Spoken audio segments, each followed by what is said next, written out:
assessment reports of the Intergovernmental Board, a panel on climate change.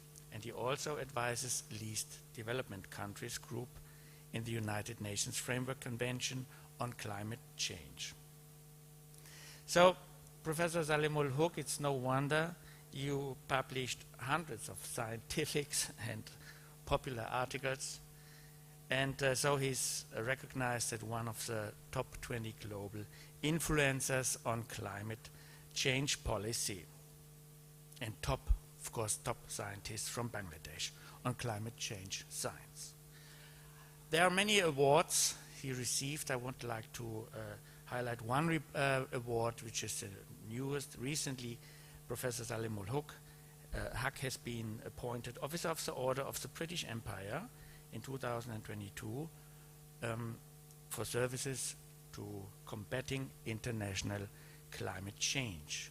So now, Professor Huck, I'm happy that you are online. Here it's early afternoon. At your side, he's speaking from London. It's 20 minutes past 7. And I hope you can give us a lecture in the next, let me say, 25 minutes. So 10 minutes to 8 at your time would be fine, so that we have 10 minutes for discussion. The floor is yours. Happy that you are here. Thank you very much. I hope everybody can hear me. Good afternoon to everybody who's there, and good morning from here in London, where I am. I'm in London because the formal investiture ceremony of my OBE from King Charles is on Monday, so I'll be receiving that formally from him hopefully on Monday. That's why I'm here in London. So what I propose to do is to basically tell you the story of, and I apologize for not having any slides. I'll just speak for maybe 15, 20 minutes, and then hopefully we have time for Q&A and a discussion. What I will tell you is the story of how my country, Bangladesh, has taken up the issue of climate change over the last decade and a half, and what the role, particularly the role of research knowledge, has been in promoting awareness and then moving from awareness to actual policy making, and from policy making to actual practice on the ground in Bangladesh. And I'll start the story with the publication of the third assessment report of the Intergovernmental Panel on Climate Change, which came out in 2001. So we're now 2 decades ago. That is also the first time I was invited to be a lead author of the IPCC Working Group 2, which is on impacts, vulnerability, and adaptation. And I was a lead author in chapter 18, which was the first time the IPCC had a chapter on adaptation to climate change. Until then, it was all mitigation. But adaptation was new in the third assessment report. And basically, excuse me, the message from the IPCC third assessment was that our efforts to reduce emissions of greenhouse gases were not working. We were not making enough progress to avert the impacts of climate change. And unfortunately, the impacts would happen in the near future, inevitably, unavoidably. And we therefore had to be ready for that, prepare ourselves for those impacts. And we were not ready, we were not prepared, we didn't even know about them. So we needed to gain knowledge about what those impacts would be, and to prepare ourselves for those impacts. That was a new message from the third assessment report. There was a second corollary message to that first message of impacts were going to happen unavoidably, and we needed to prepare ourselves. The second message was that impacts would eventually happen everywhere, all countries, all people, but they would initially happen in the poorest parts of the world, who were the least prepared to deal with those impacts. So poor people living in the most vulnerable areas of the world, small island states, low-lying deltas, um, mid-continent drought-prone areas, wildfire-prone areas, high mountains. So there are a whole set of particularly vulnerable ecosystems where poor people are living who will be hit first.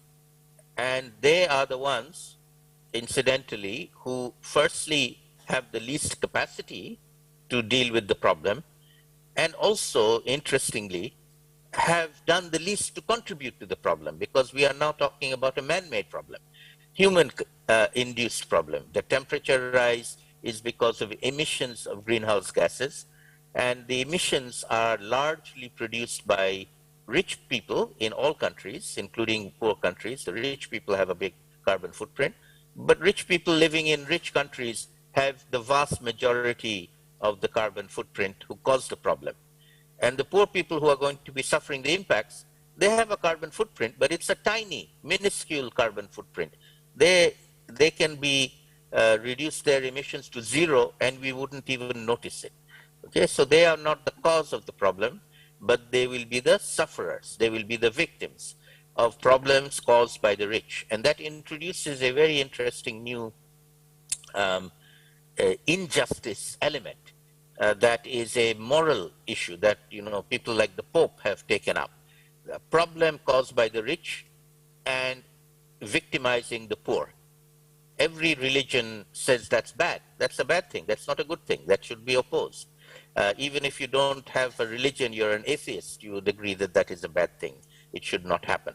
And so that is a new element of what I call climate injustice that has become manifest over time, and particularly the impacts on the poorest people on the planet, caused by the richest people on the planet. And so that introduced a brand new dimension to the problem of climate change, which until then was seen as a problem of emissions of greenhouse gases, and the solution would be reducing emissions, which we call mitigation. Mitigation still remains important, but we now have a second order problem, which is unavoidable impacts for which we have to prepare ourselves, and we call that adaptation. So the evolution of the climate change problem has evolved over time, over the decades, into what I call three eras. The first era, which is still continuing, it has not disappeared, is the era of mitigation. The problem is emissions, the solution is reducing emissions. We have agreed to reduce our emissions. We have agreed in the Paris Agreement to keep temperature below 1.5. We're just not doing it. We're not doing enough. We are headed for well over 2 degrees. So we know what to do, we promise what to do, we are trying to do, but we're not doing it fast enough. The second evolution, the second era, starting with the third assessment report of the IPCC at the turn of the century, 2001, is a new problem. Impacts are now inevitable and unavoidable, and those impacts are going to fall initially and primarily on poor people living in poor countries on the planet Earth, in Asia, Africa, Latin America. And they are not prepared, and they need to be prepared and be ready for the impacts of climate change. And that new solution we call adaptation to climate change. But it has a particular focus. It's not everybody on Earth needs to adapt, but the poorest need to be helped to adapt first. So there's a prioritization of who needs to adapt there. And that scientific finding at the global level reached an input into the UN Framework Convention Conference of Parties that took place after the IPCC report came out, was the 7th Conference of Parties, COP7 in Marrakesh in Morocco. And COP7 is the first time in the Conference of Parties under the UN Framework Convention, the countries agreed to do something about adaptation. And in particular, they recognized that there was one group of particularly vulnerable developing countries called the least developed countries. There are 47 of them, most of them in sub-Saharan Africa, but also a few in Asia, including my country, Bangladesh, who are particularly vulnerable because of their geographies, their locations, and also because of their lack of capacity to deal with the problem of impacts of climate change. And therefore, these least developed countries need to be supported by the international community. And in COP7, we had a work program for supporting the least developed countries, initially to help them develop what are called National Adaptation Programs of Action, NAPA, which then evolved later into NAPs, the National Adaptation Plans. But the original one was least developed countries only, and it was for a quick and dirty exercise called the NAPA, National Adaptation Program of Action. And the UN Framework Convention, developed countries provided funding. They provided funding and technical advice to the least developed countries for every country to prepare a NAPA. A NAPA was to identify some priority adaptation actions which could then be funded.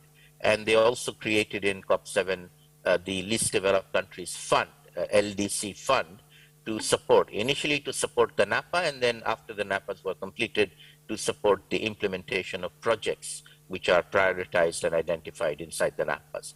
So the NAPA process in least developed countries is the beginning of these countries getting to understand the climate change impacts and the need for adaptation. And I would say Bangladesh was one of the first countries to undertake a NAPA. And I was involved in it. A number of experts from Bangladesh who were also lead authors of the IPCC. We were all involved in preparing the Bangladesh NAPA. The government of Bangladesh under the Ministry of Environment took the lead. They did a lot of consultation, a lot of awareness raising around the country about the problem, and then soliciting ideas about what to do. We got a long list of potential adaptation projects and activities. We then prioritized those, and we produced our National Adaptation Program of Action, NAPA, and presented it to the UNFCCC within, I think, the first couple of years. So we were one of the first least developed countries to prepare a NAPA and submit it. But I'll tell the story not at the international level, but at the national level. What happened when the NAPA was completed was that the team who did the NAPA, including myself and others, we have a number of very good scientists who have been working on this in Bangladesh, national scientists, not international experts. We were all national scientists. We were asked to present it to the cabinet at that time, the government at that time. And when we presented it to the cabinet, the finance minister of the government at that time, he was very taken with this issue. And he said, you know, this seems to be a very important thing for Bangladesh. And maybe we should not wait for global adaptation funds to come to help us. Maybe we should be thinking of doing something ourselves on our own. And he then asked the Ministry of Environment to commission a Bangladesh-specific strategy and action plan on what is it that we should be doing with our own resources.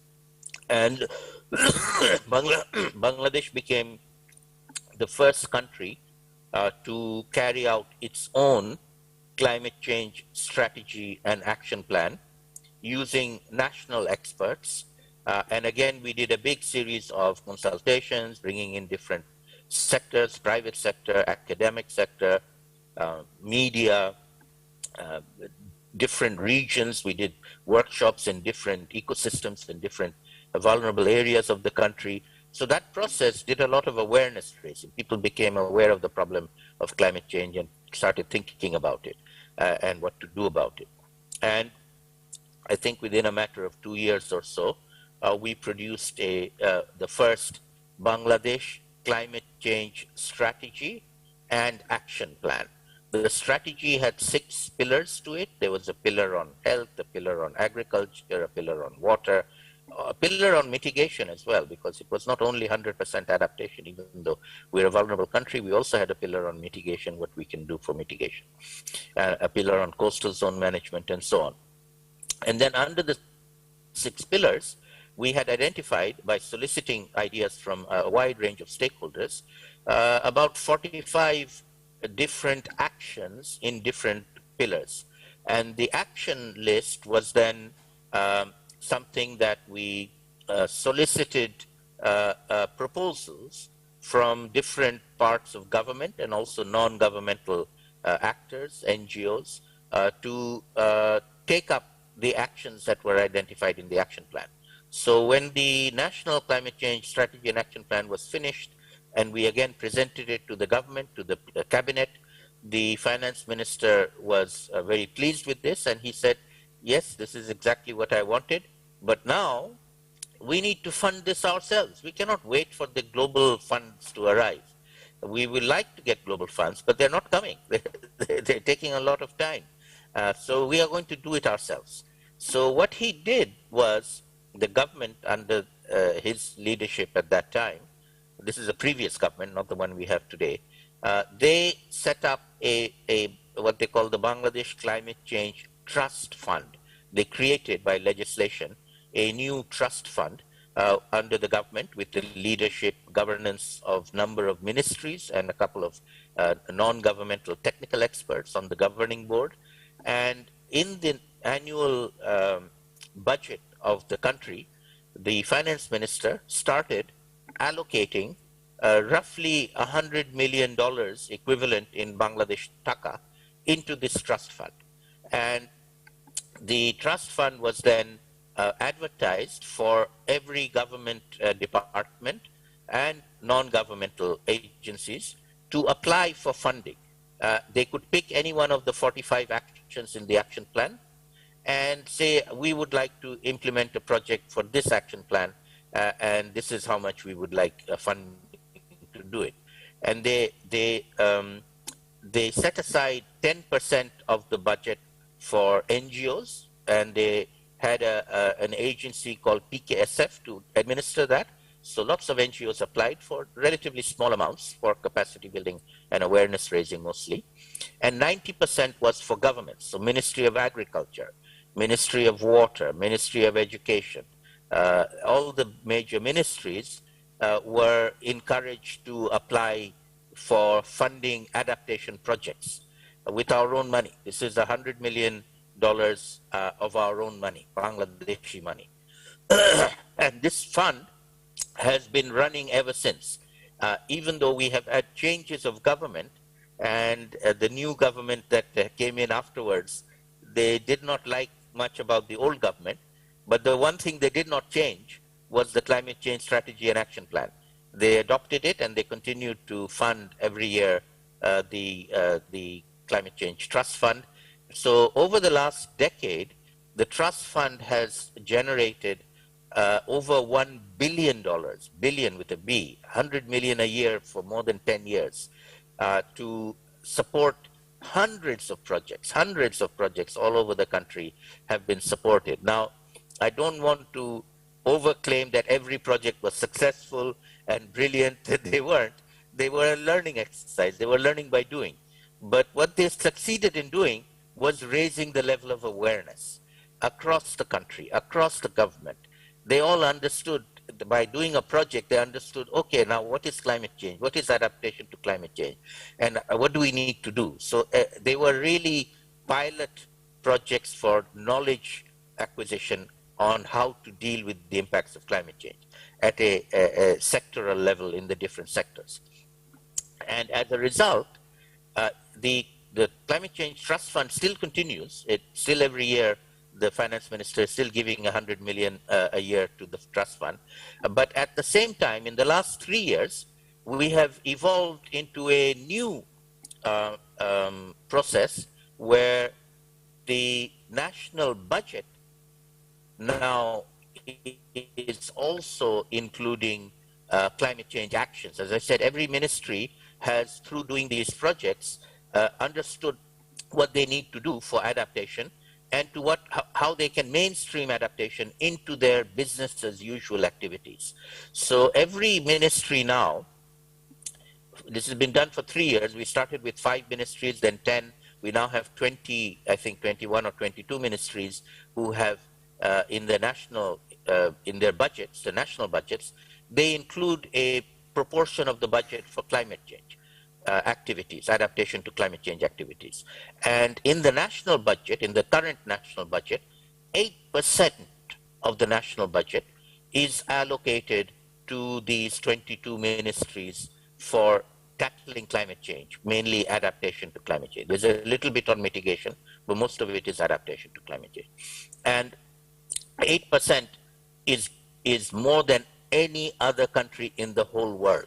It's about $2 billion of our own money that is being allocated in our national budget to tackle climate change. So the point I'm making is how the knowledge of climate change has raised awareness across the government, across the country, how that knowledge and awareness of the problem has evolved into learning about solutions to the problem. And there's a big distinction between knowledge of a problem, which is a common problem for everybody, cyclones, floods, etc., we know those. But doing something about the problem is disaggregated. The doing depends on who you are and where you are. And what your job is. If you're in the Ministry of Agriculture, you will have one job. If you're in Ministry of Water, you have another job. So you have to know what to do for where you are, where you live, where you're located, and also the kinds of things that you can do. And so over this one decade of implementing very significant numbers of projects and activities and spending our own money in doing that, we have raised the level of knowledge and experience in Bangladesh to a very, very high level. And I have no hesitation in saying that Bangladesh is probably the most aware about adaptation and most active on adaptation around the world. No other country is anywhere near us in terms of our understanding, of our activities, of our going up the knowledge curve in using that knowledge to become more resilient. And I'll end by giving you a final evolution of the narrative of Bangladesh. This comes from the very top, from the Prime Minister herself and from the government as a whole and the people as a whole, that in the last 2 years, Bangladesh, our Prime Minister chaired something called the Climate Vulnerable Forum, which is a forum of now 58 vulnerable developing countries. It started over 10 years ago by then President Nasheed of the Maldives. And she had a 2-year term as the head of the CVF. She has now handed over to the president of Ghana, who is the president of the CVF. But under her leadership of the CVF in the last 2 years, she has proposed the evolution of the narrative from a vulnerable, we started as a vulnerable group of countries, but we dropped the vulnerability narrative some time ago, and we have moved into the resilience narrative. We are now aspiring to become the most resilient countries in the world. We don't want to claim to be the most vulnerable anymore. That's how we started. We're still vulnerable. We're not saying we're not vulnerable, but we don't want to emphasize our vulnerability anymore. We want to emphasize that we are becoming resilient ourselves with our own efforts, with our own knowledge and research and capabilities.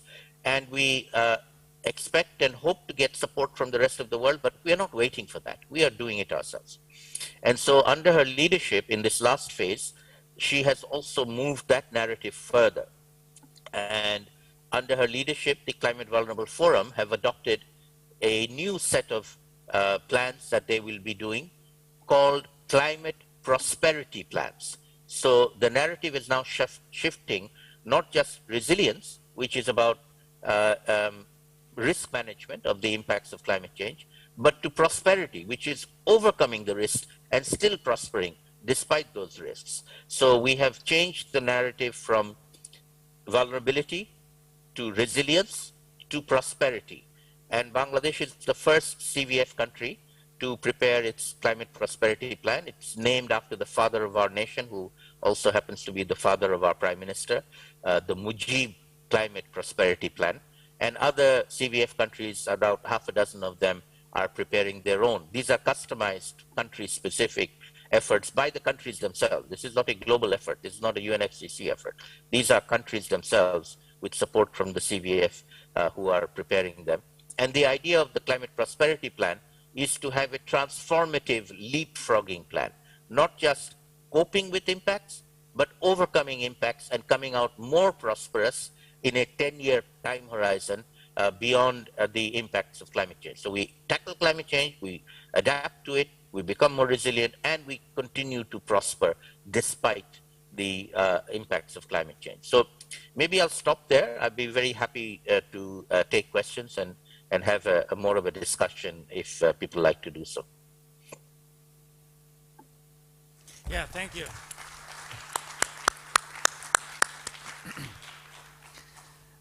Thank you, Professor Hack. So it was very silent in the room, and it was very exciting to listen your presentation about yeah, the and your experience of translating knowledge into action on climate adaptation in your country, in Bangladesh.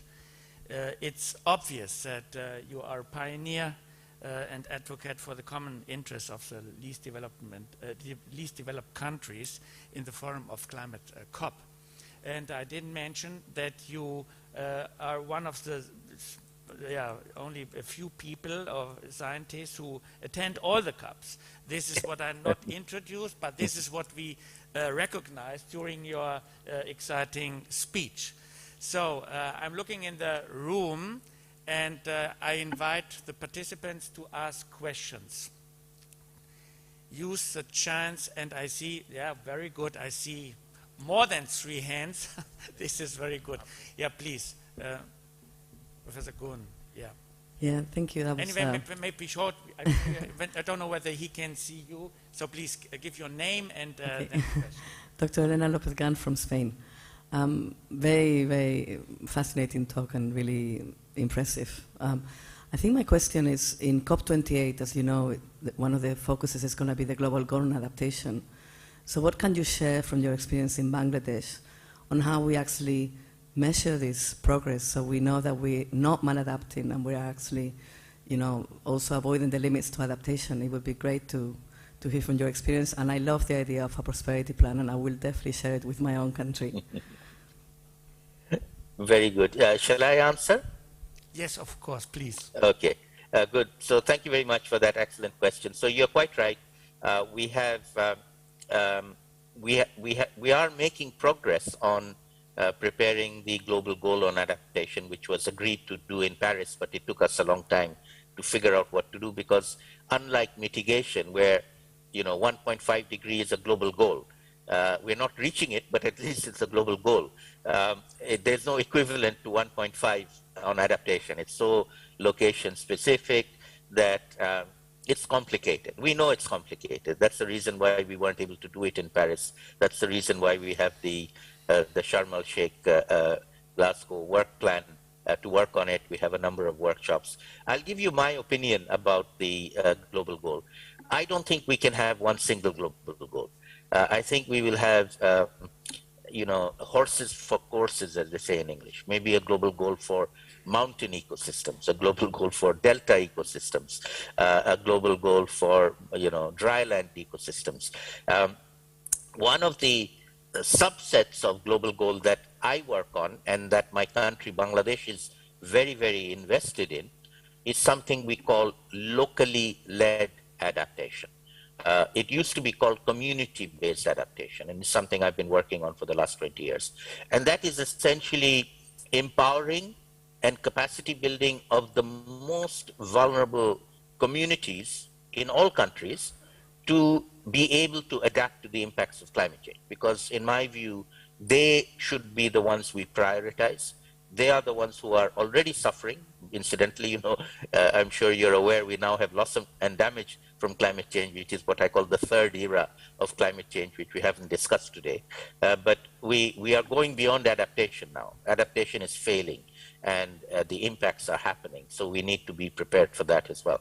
But on the locally led adaptation goal, we are doing quite a lot of work on that, where we feel that the goal needs to be empowerment and capacitation of the most vulnerable communities. And the measurement of that goal needs also to be done by themselves, all right? So it's not a global, external expert who flies in and says, okay, now you've gone from level 4 to level 5, and this is my expert opinion. But it's themselves, the communities themselves, setting their own goals and then evaluating their own progress towards those goals. And it's a goal over time, something that they want to do over time to make themselves more resilient, make themselves be able to prosper in the face of climate change. And then from the global level, we need to find some parameters that we can aggregate these local, multiplicity of hundreds, maybe thousands of local adaptation goals, and then see if we can find ways to aggregate them at some global level. But we take a bottom-up approach, not a top-down approach. We don't say, this is what you have to do. We say, why don't you think about doing something like this? And in Bangladesh, on the issue of adaptation, we are now the global champions on locally led adaptation. This is a bottom-up approach to adaptation. And in fact, in the introduction, it was mentioned that I am an advisor to the Global Center on Adaptation, which is a relatively new global center headquartered in the Netherlands. They have opened an office, a regional office for South Asia based in Dhaka, Bangladesh. And in fact, next week, they are going to be launching in the Dhaka office the global hub on locally led adaptation. So the Bangladesh office is going to be their global hub on locally led adaptation, and I advise them on locally led adaptation in particular. So the short answer to your question, global goal and adaptation, very difficult, complicated. We don't know what it will look like. My view is that we may have multiple goals, and one of those goals that I'm very interested in promoting is a bottom-up, what I call locally led adaptation goal, which we are working on ourselves, and we'll be contributing that to the dialogues that are taking place. I hope that answers your question. Yeah, thank you. The thumb is top and fully understandable that such a multifaceted issue like climate change needs different and multifaceted goals. So there are now different hands, and to be honest, I don't know which one was the first one. Maybe short, because I see 4 hands. Who has a very important? Yes. He has the micro. Okay, then who is the micro? I have the not only his hand. Yeah. Okay. Thank you, Mr. Hap, for your presentation and your efforts regarding preparation of adaptation plan and action plan.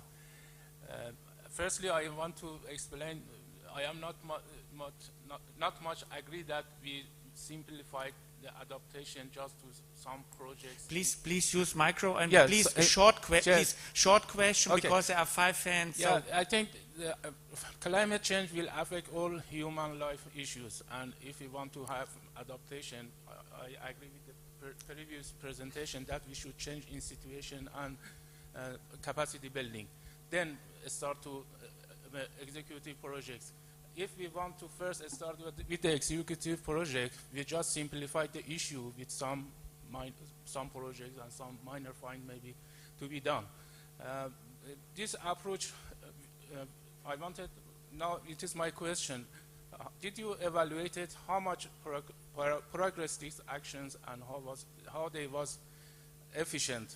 Because we have also prepared in my country, Iran, a strategy for climate change adaptation and even action plans. But it is not like that to go to the minister and he says, okay, I agree with you, and from tomorrow we start these projects. Even they didn't know what we are saying. There is no capacity and knowledge that what is actually the climate change. If we leave it, they will do with their routine works, and they spend the money for their works, and just they change the title of the project, adaptation to climate change, as their normal works. For example, improving irrigation efficiency, lining of the canals, all are headed by adaptation to climate change. Just this is Thank you. the true situation. Thank you. I think the question is clear. So, Professor Ock? Yes, a very good question, and you're quite right. You have to raise knowledge and awareness. And that is effectively what has happened in Bangladesh. I, with very great deal of confidence, can tell you that almost every educated citizen in Bangladesh knows climate change, knows mitigation, knows adaptation. And the Prime Minister herself understands these issues. She is the driver. Every minister, not just the Minister of Environment, but every minister, finance minister, planning minister, they all understand climate change now. We have, over the last 10 years, raised the level of awareness and knowledge to a very significant level. So we are now, as I said, it's no longer projects anymore. It is mainstreaming climate into national development. And 8% of our national budget, 8% is a huge amount. No other country in the world has done that. This is our national budget. These are not external funds coming for adaptation. This is something we have decided is important. We have decided we will allocate those monies, and we are now implementing projects and activities into the mainstream of our development process that takes climate change into account. And every country in the world is going to have to go up that knowledge ladder eventually. Whether they like it or not, they'll be forced to do it, or they'll do it more strategically. We are doing it strategically, I can tell you. Bangladesh is way ahead of most other countries in taking it seriously. It is, and it's mostly internally, it's indigenous capacity and knowledge building, which is one of the reasons why it doesn't get flagged at the global level. At the global level, all you see are global efforts, you know, UN doing this, or different agencies doing this and that in different countries in a very projectized manner.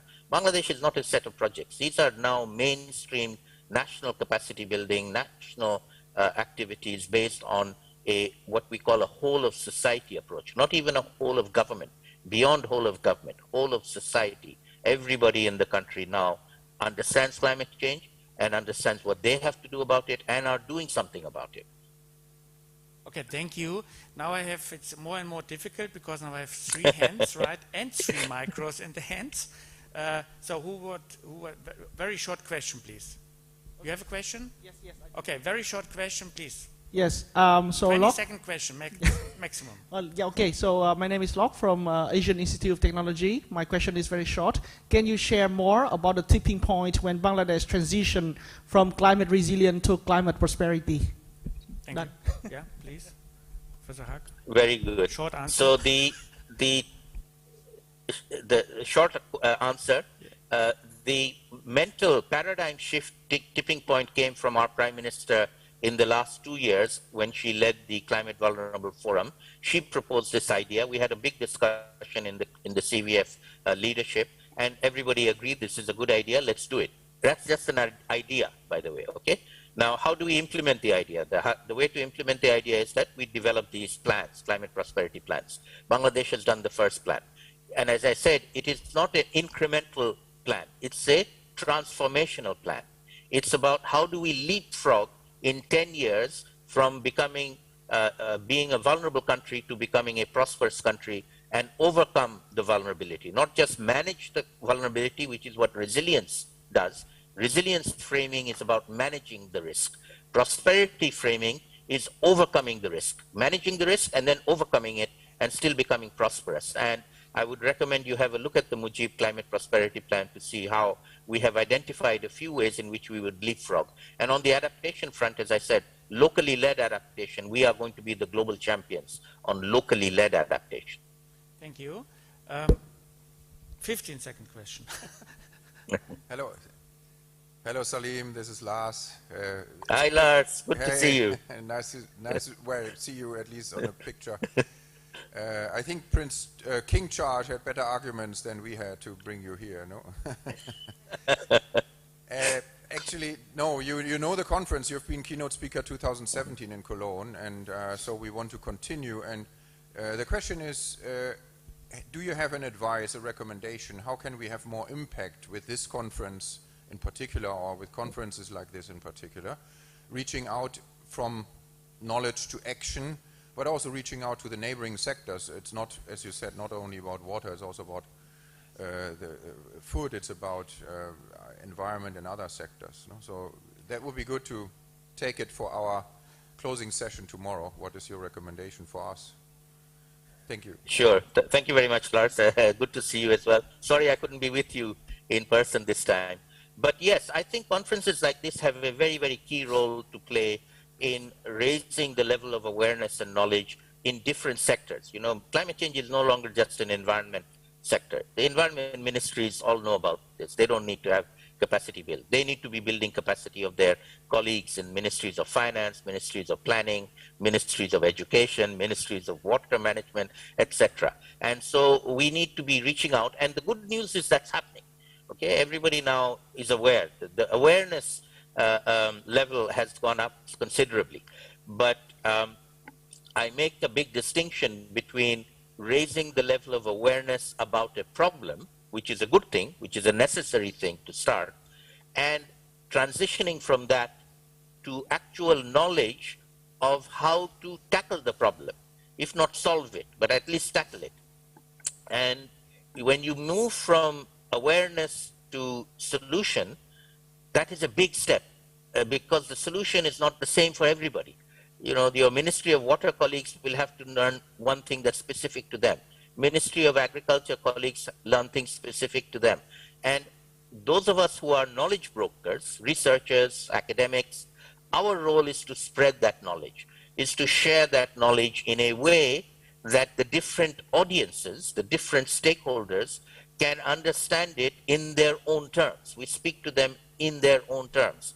That's our challenge. We need to do that. We haven't been very good at doing that, by the way. We speak in our own jargon.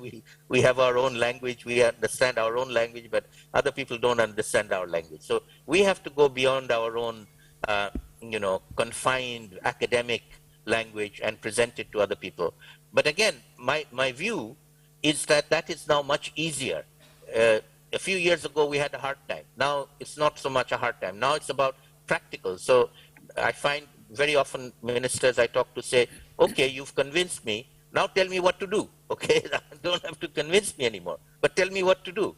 And that's where we need to step up and give them advice on what to do. I hope that's helpful. Yeah, thank you. So normally I would like to close, but there's one person who raised from the beginning, and you promised me to make it really very short.